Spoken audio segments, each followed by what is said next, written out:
안녕하세요, 이현우입니다. 김광현이 피츠버그와의 더블헤더 1차전에서 6이닝 동안 3피안타 1실점, 무자책점, 1볼넷 3탈삼진으로 호투를 펼쳤습니다. 지난 경기를 더하면 12이닝 연속으로 무실점을 기록 중인데요. 그러면서 시즌 평균 자책점은 1.08이 됐습니다. 세인트루이스 선발 투수가 개막 후 3경기 연속으로 3피안타 1자책점 이하를 기록한 것은 1901년 이후 김광현이 처음이라고 합니다. 정말 대단한 기록인데요. 메이저리그 진출 이후에도 우여곡절이 많았던 김광현이 이렇게 좋은 성적을 거둬서 개인적으로 정말 기쁩니다. 그런데 한편에서는 김광현의 현재 성적이 운이 많이 따른 결과라고 주장하시는 분들도 계십니다. 과연 사실일까요? 그래서 한번 오늘 경기에서 김광현에게 얼마나 운이 따랐는지를 데이터 분석을 통해 한번 살펴보겠습니다. 우선 데이터를 살펴보기에 앞서서 오늘 경기에서 세인트루이스 내야진은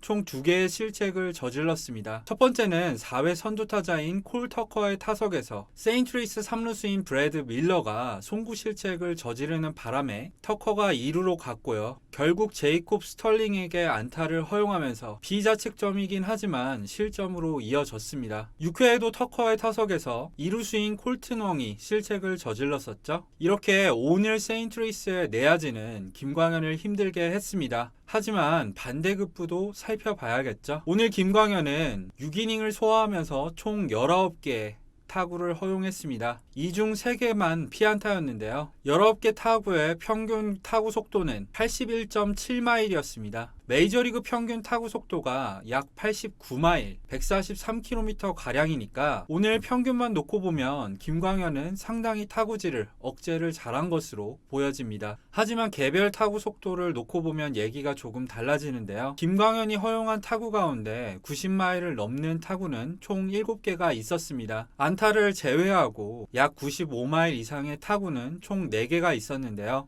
2회 제이콥 스털링에게 허용한 좌익수 뜬공 95마일이었고요. 4회 케빈 유먼에게 96마일짜리 타구를 허용했고 5회 호세 오수나에게 우익수 뜬공을 허용한 타구 속도는 98.7마일이었습니다. 5회에는 윌 크레이그에게 100.8마일짜리 좌익수 뜬공을 허용하기도 했죠. 특히 마지막 3개는 구체적으로 분류하자면 라인 드라이브 타구로 분류될 만큼 타구 각도나 속도가 모두 좋았던 타구들이었습니다. 실제로 모두 워닝 트랙 근처에서 잡히기도 했었고요. 만약 이 공들이 홈런 또는 2루타로 연결됐다면 오늘 김광현은 상당히 많은 어려움을 겪을 뻔했습니다. 실제로 2개의 타구는 안타 확률이 60%를 넘기기도 했었죠. 따라서 오늘 경기에서 김광현은 내야 수비 때문에 다소 고전하긴 했지만 외야 수비가 워낙에 좋았기 때문에 종합적으로는 수비의 도움을 약간 받았다고 볼 여지가 있습니다. 아마 경기를 보신 분들이라면 굳이 이렇게 세밀하게 따져 들어가지 않더라도 이 점을 부인할 수는 없다고 생각합니다. 그냥 육안으로 봐도 잘 맞은 타구가 몇 개 있었잖아요. 안타 외에도요. 실제로 올 시즌 김광현의 간단한 세부 지표만 살펴보더라도 김광현의 BABIP, 즉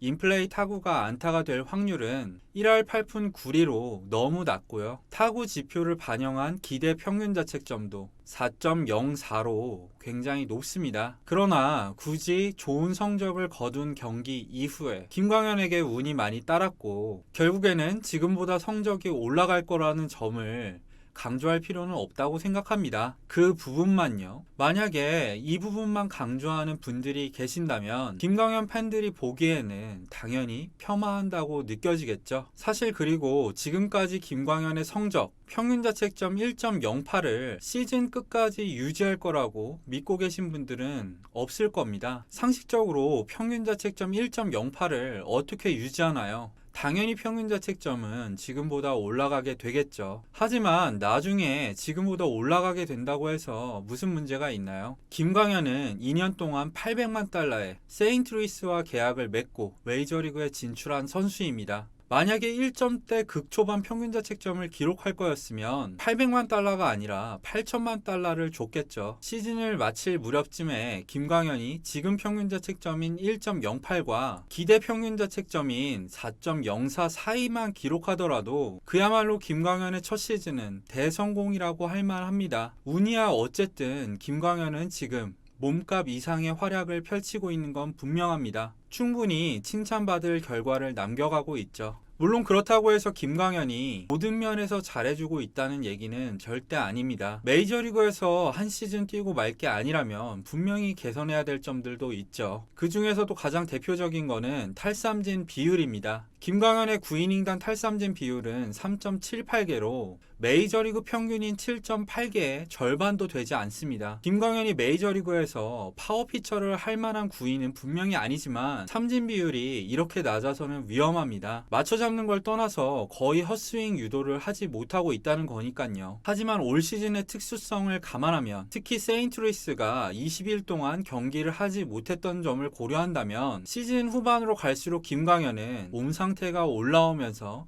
구속뿐만 아니라 구위 부분도 분명히 지금보다는 훨씬 좋아질 거라고 생각합니다. 그렇게 되면 지금보다 많은 헛스윙을 유도하고 결국엔 삼진 비율은 높아지게 되겠죠. 지금 김광현의 삼진 비율은 하위 1%입니다. 절대 정상적인 수치는 아니에요. 이 부분에 대해선 다른 영상을 통해서 더 자세히 다뤄보도록 하겠습니다. 자, 어쨌든 이런 점들을 종합해서 고려했을 때 현재 김광현은 약간 운이 따르고 있는 상황은 맞지만 반대로 좋아질 부분도 분명히 남아있다고 생각을 하고요. 여러 가지 부분에서 김광현은 앞서 메이저리그에 진출한 메릴 켈리와 상당 부분 닮아있다고 생각합니다. 켈리도 지난해 초반 운이 따른다는 얘기를 들었었는데 시즌 후반으로 갈수록 메이저리그에 적응하고 새롭게 성장하면서 결국에는 기대 이상의 성적을 기록했었죠. 올 시즌엔 더 대단한 활약을 펼치고 있고요.